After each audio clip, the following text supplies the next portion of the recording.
Hello વહાલા વિદ્યાર્થી મિત્રો, કેમ છો બધા? મજામાં ને? હું દર્શના પરમાર મારી ચેનલમાં તમારું સ્વાગત કરું છું. તમે જોઈ રહ્યા છો રાહદર્શ એજ્યુકેશન, જેમાં આજે આપણે ભણવાના છીએ ધોરણ 10, એમાં પ્રકરણ 2, જેનું નામ છે બહુપદી. એમાં આપણું એક જ સ્વાધ્યાય છે 2.2. બરાબર, બેઝિક હોય કે સ્ટાન્ડર્ડ હોય એના માટે જરૂરી છે. બરાબર, એ આપણે કરવું જ પડશે. બરાબર, અને એમાં આપણે પ્રશ્ન નંબર 2, એમાં દાખલા નંબર 4. બરાબર, ચલો, જેની મેં રકમ અહીં બાજુમાં લખેલી છે, દાખલા નંબર 4. ચાલો લખી દઈએ આપણે. 4u નો વર્ગ પ્લસ 8u. હવે તમે કહેશો કે અત્યાર સુધી જે કાંઈ પણ દાખલાઓ આપણે જોયા છે એમાં 3 સંખ્યાઓ આવે છે, 3 પદ આવી રહ્યા હતા. પણ આમાં તો જો ખાલી 2 જ પદ છે. તો હવે શું કરવાનું? તો કે કામ કરવાનું. શું?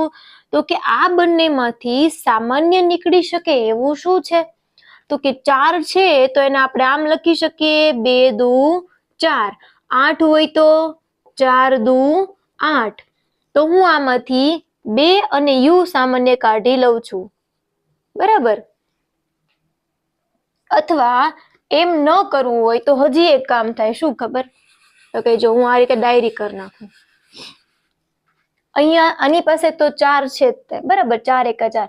પણ આની પાસે 4 છે. કઈ રીતે? 4 દુ 8. તો આના આવી રીતે ભાગ પાડો કે 4 દુ 8. તો 4 4 સામાન્ય કાઢી લઉં અને હજી u પણ સામાન્ય નીકળે. તમે આ રીતે પણ કરી શકો છો ને. બરાબર, તો વધ્યું શું? અહીંયા તો ખાલી u જ વધ્યા. અહીંયા તો કે 4 નીકળી ગયા, 2 જ વધ્યા. જો આવી જાય 4u નો વર્ગ, 4 દુ 8u થઈ ગયું.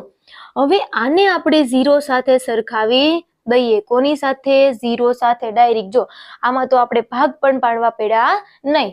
ચલો, 4u બરાબર 0 અને u પ્લસ 2 બરાબર 0 થઈ ગયું ને. સાવ સિમ્પલ છે મિત્રો. જો સ્વાધ્યાય 2.2 છે મિત્રો, એ કરવું જરૂરી છે, કેમ કે એમાંથી એકાદો દાખલો તમને પૂછાવાનો જ છે. બરાબર, અને આ દાખલા ખૂબ જ સરળ છે. જો આમાંથી માર્ક કપાશે તો માર્ક આવશે કેમાં?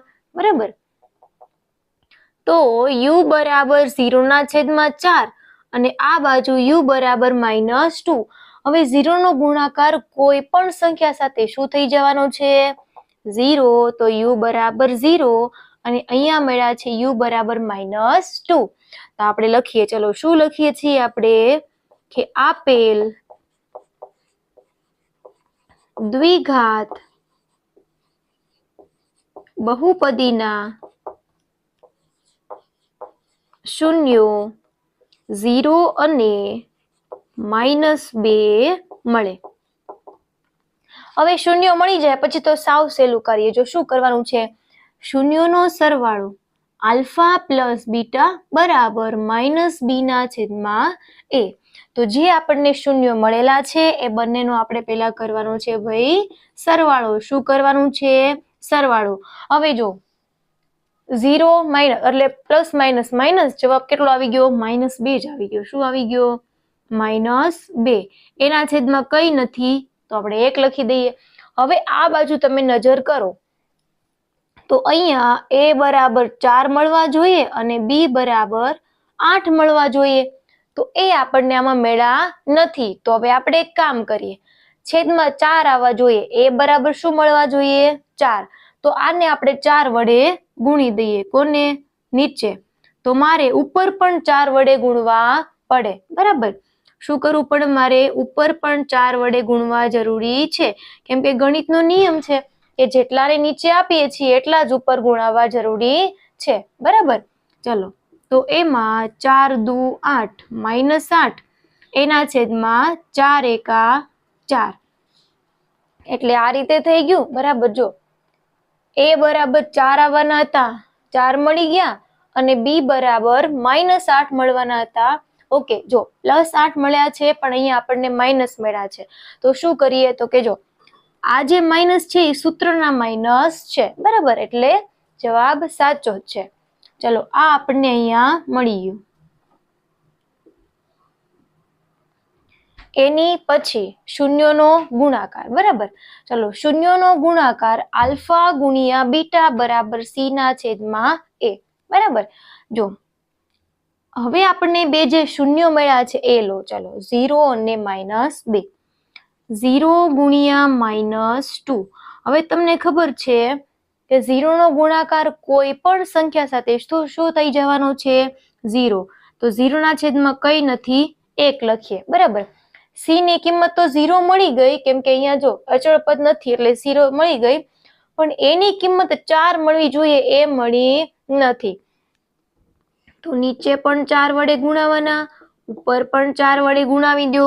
0 ગુણ્યા 4 0, 1 ચોક 4. તો આ કિંમત તમને મળી ગઈ. જોવું જોઈએ હવે સાચું છે. સી બરાબર 0 અને એ બરાબર મળ્યા તમને 4. ઓકે મિત્રો, ચલો જો હવે આપણે આ કઈ રીતે લખીએ છીએ? 8 છે 8, એ કોનો સહગુણક છે? You know. એટલે આપણે અહીંયા લખી દઈએ કે યુ નો સહગુણક, અને 4 છે એ કોનો સહગુણક છે? યુ વર્ગનો. તો યુ વર્ગનો સહગુણક. પછી અહીંયા અચળ પદ તો છે જ નહીં એટલે 0 મેળવું છે, અને 4 કોનો સહગુણક છે? You know. આપણું કોમન સૂત્ર હતું x વાળું, પણ આપણે જે કિંમત અહીંયા આપી હશે એ પ્રમાણે તમારે સૂત્રને લખવું પડશે. બરાબર. ઓકે, ચલો આ દાખલો છે પ્રશ્ન નંબર 4 એ અહીં પૂર્ણ થાય છે મિત્રો. જો તમને આમાં કાંઈ પણ વસ્તુ ન સમજાણી હોય, બરાબર, તમે મને કમેન્ટ કરીને જણાવી શકો છો. અને તમે જો મારી આ ચેનલ પર નવા હોય મિત્રો, તો વિડીયોને લાઈક, શેર અને સબસ્ક્રાઇબ કરવાનું ભૂલશો નહીં. અને જરૂરથી જણાવજો કે તમને આ વિડીયો કેવો લાગ્યો છે. અને હવે આગળના વિડીયોમાં આપણે દાખલા નંબર 5 વિશે સમજીશું. Thank you very much.